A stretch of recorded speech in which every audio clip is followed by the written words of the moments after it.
अल्लाहुम्मा सल्लि अला सय्यिदिना व मौलाना मुहम्मदिन। रमजान जैसे महीने में मुसलमान दुआ छोड़ बैठा है। रमजान जैसे महीने में मुसलमान दुआ छोड़ बैठा है। बाहर लोगों की क्या बात करूं, यहां बैठे हुए हैं, आमना सामना है, दोस्ती है, प्यार है, मोहब्बत है, इस्लाह है। आप ही से मैं पूछूं कि हमने कितनी दुआएं की अब तक। आज 13वां रोजा है, कितनी दुआएं की, दुआ में कितना वक्त लगाया, क्या क्या मांगा अल्लाह के पास। या तो सोने में रमजान गुजर रहा है, या तो खाने में वक्त गुजर रहा है, या तो चुन खाने में वक्त हमारा गुजर रहा है। टोलियां टोलियां बनाकर रात के 11 साढ़े 11 बजे अपने अपने मोहल्लों से बाहर निकलने वालों पर अल्लाह की रहमत कहां से नाजिल होगी। आप लोग अमल करो कि ना करो, हमारा काम बोलने का, हम बोलते रहेंगे। वो इलाके जो मुसलमानों के मशहूर हैं और उन इलाकों में मुसलमानों की राजनीति भी है। इन इलाकों में अगर रमजान की बेहुरमती होती है तो उन इलाकों के जिम्मेदार और सियासी कायदीन भी अल्लाह के अजाब से नहीं बचेंगे। तवज्जो से जुमले को सुनो।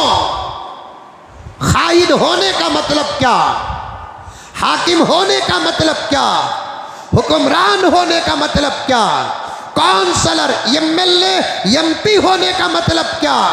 सिर्फ दुनिया का साहिरी हाल संवारना है या कुछ और खिदमत भी करना है। उठाकर देखो अबू बकर की सीरत को, उठाकर देखो उमर की सीरत को, उठाकर देखो उस्मान की सीरत को, हजरत अली की सीरत को, हजरत अमीर माविया की सीरत को, हजरत खलीफे हारून रशीद की सीरत को, हजरत उमर बिन अब्दुल अजीज की सीरत को। हजरत उमर की सीरत तो बड़ी वाज़ेह सीरत है, जहां हजरत उमर मसनद में बैठकर ज़ाहिरी खिलाफत की बागडोर संभालते थे, वहां हर इलाके के गवर्नर के पास खतों को भेजते थे, जवाब मंगाते थे। खतों का मजमून क्या होता था समझो मेरे प्यारों, ये आवाज हर मुसलमान काउंसलर तक चले जाए, ये आवाज हर मुसलमान एमएलए तक चले जाए, ये आवाज हर मुसलमान एमपी तक चले जाए। हजरत उमर फारूक रजी अल्लाह ताला अन्हु इलाकों के गवर्नरों के पास खतों को भेजते थे, जाहिरी हालात का इल्म मालूम करते थे। साथ में एक खत में यह सवाल भी होता था, मस्जिदें कितनी भर रही है, मस्जिदें कितनी भर रहे हैं, लोगों के तकवे का क्या हाल है, नमाजों का क्या हाल है, तिजारत की सदाकत का क्या हाल है, हवा का क्या हाल है, शर्म का क्या हाल है। इसका भी हजरत उमर फारूक फिक्र करते थे, सवाल करते थे, जवाब गवर्नर लिखते थे, अल्हम्दुलिल्लाह अमीरुल मोमिनीन, वक्त से पहले मस्जिद अल्हम्दुलिल्लाह हमारी भर जाती है। यहाँ तक सवाल मैंने पढ़ा, अल फारूक के अंदर मस्जिदों में तफसीरों का इंतज़ाम है कि नहीं है, मस्जिदों में फ़िक़्ह की मजलिसें होती है कि नहीं होती है, ज़िक्र का क्या हाल है, नौजवानों का क्या हाल है, तक़वे का क्या हाल है, तहारत का क्या हाल है। ये कौन सवाल कर रहा है? शेखुल हदीस सवाल नहीं कर रहा है, मुफ्ती आज़म सवाल नहीं कर रहा है, खानखा में बैठने वाला पीरो मुर्शद व मुर्शिद सवाल नहीं कर रहा है, वो अल्लाह का बंदा सवाल कर रहा है जिसका एक रुख हुकूमत का है, दूसरी रुख इस्लाह का है। आज ऐसे हजरात दुनिया के अंदर मौजूद हैं, लेकिन उनको ज़रा भी फिक्र नहीं हो रही है। इसीलिए मैंने बड़े डंके की चोट में कहा, वो इलाके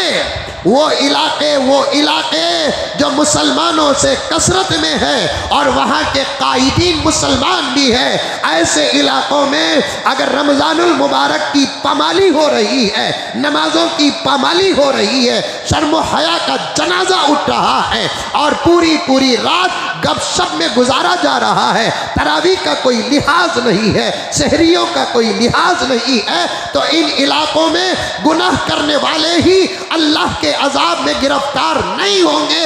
इन इलाकों के जिम्मेदारान, मसाजिद के जिम्मेदारान, सियासत के जिम्मेदारान सब भी अल्लाह के अजाब में गिरफ्तार हो जाएंगे।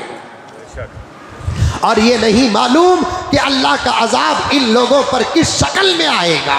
अभी मैं जुमे की नमाज के लिए मेरे घर से निकला, मेरी गाड़ी को 2 औरतें रुका लिए। मैं समझा कि कोई सवाल होगा, उनकी कोई ज़रूरत होगी।